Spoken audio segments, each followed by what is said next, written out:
Kemudian pasal 31 ayat 3 meningkatkan keimanan dan ketakwaan serta akhlak mulia dalam rangka mencerdaskan kehidupan bangsa.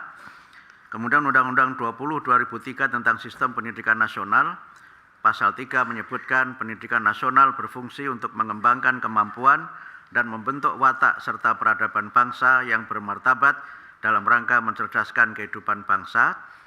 Pasal 5 ayat 1 menyebutkan setiap warga negara mempunyai hak yang sama untuk memperoleh pendidikan yang bermutu. Kemudian Undang-Undang 14 tahun 2005 tentang guru dan dosen, di mana pasal 8 menyebutkan guru wajib memiliki kualifikasi akademik, kompetensi, sertifikat pendidik, sehat jasmani dan rohani, serta memiliki kemampuan untuk mewujudkan tujuan pendidikan nasional. Kemudian juga kami kaitkan pelayanan pendidikan untuk semua itu merujuk pada Undang-Undang Nomor 8 Tahun 2016 tentang penyandang disabilitas, Perpres 87 2017 tentang penguatan pendidikan karakter, dan Undang-Undang Nomor 59 Tahun 2024 tentang RPJPN 2025-2045 dan Astacita Kabinet Merah Putih, yang di dalamnya disebutkan memperkuat pembangunan sumber daya manusia, sains, teknologi, pendidikan, kesehatan, prestasi olahraga, kesetaraan gender, serta penguatan peran perempuan, pemuda, dan penyandang disabilitas.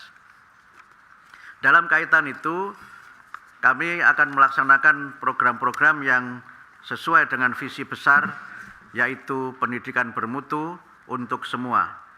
Dalam kaitannya dengan pendidikan yang bermutu itu, kami berusaha untuk meningkatkan dan memenuhi sarana dan prasarana yang memadai.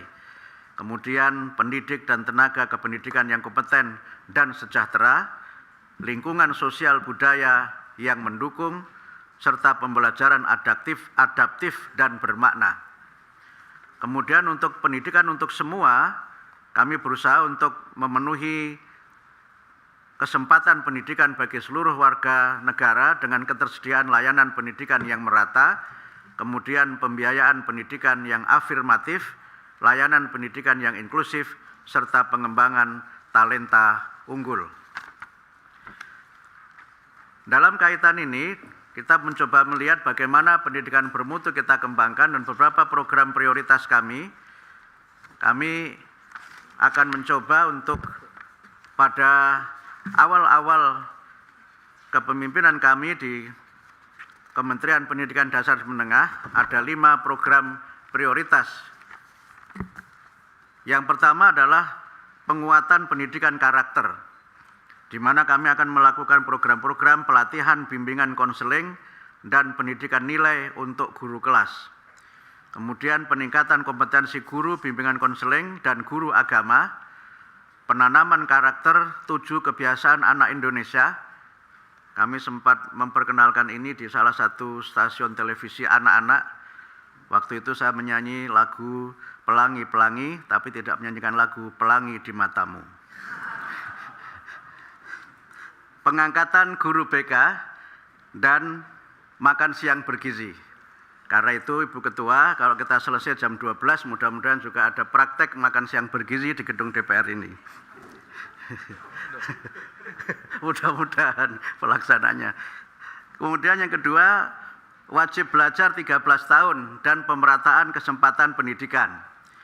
Kami akan ada 2 program besar, yaitu afirmasi pendidikan yang diselenggarakan oleh masyarakat dalam bentuk rumah belajar, pendidikan anak usia dini, pendidikan jarak jauh, dan lain-lain. Kemudian kami juga mencoba memfasilitasi relawan mengajar. Yang ketiga, peningkatan kualifikasi, kompetensi, dan kesejahteraan guru, yang meliputi peningkatan kualifikasi D4 atau D1, karena banyak guru yang belum memenuhi Undang-Undang Guru dan Dosen, untuk kualifikasi minimal D4 atau S1, kemudian pelatihan kompetensi guru, dan peningkatan kesejahteraan melalui sertifikasi. Nah, poin C ini yang kami insya Allah nanti akan sampaikan itu pada peringatan Hari Guru Nasional pada beberapa minggu yang akan datang. Kemudian yang keempat adalah penguatan pendidikan unggul, literasi, numerasi, dan sains teknologi.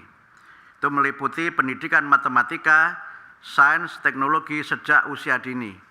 Kami sudah merancang, insya Allah pendidikan matematika itu akan dimulai dari sejak taman kanak-kanak. Dan saya sudah praktekkan bagaimana matematika untuk taman kanak-kanak dalam kunjungan kerja kami yang pertama di Palembang, di sebuah TK yang dikelola oleh Angkatan Udara, dan kami pilih TK Angkatan Udara supaya pendidikan Indonesia terbang tinggi setinggi pesawat kita. Saya didampingi oleh Bu Ketua Komisi 10 pada waktu itu. Kemudian pendirian sekolah unggul dan pengembangan sekolah unggul. Kemudian yang ketiga, penguatan pendidikan vokasi, kejuruan, dan pelatihan. Yang kelima, pemenuhan dan perbaikan sarana dan prasarana pendidikan. Ini sangat banyak sehingga tidak perlu kami sebutkan. Kemudian yang keenam adalah pembangunan bahasa dan sastra yang meliputi pemartabatan bahasa negara, pelindungan bahasa daerah, penginternasionalan bahasa Indonesia, dan peningkatan literasi. Sekedar informasi bahwa beberapa minggu yang lalu dalam peringatan bahasa 28 Oktober kami menyampaikan program besar yaitu kedaulatan bahasa Indonesia, bangga, kemudian kita mahir dan maju dengan bahasa Indonesia, dan kami memberikan penghargaan untuk pejabat publik yang menggunakan bahasa Indonesia yang baik dan benar, dan alhamdulillah menurut Dewan Juri pemenangnya adalah Ibu Ketua Komisi 10, Ibu Dr. Hetifah. Saya tidak ikut menjadi Dewan Juri karena waktu ada penjurian saya belum jadi menteri. Nah, strategi yang kami coba lakukan adalah bagaimana kita mencoba mengembangkan dan mencapai program serta tujuan itu dengan prinsip partisipasi semesta.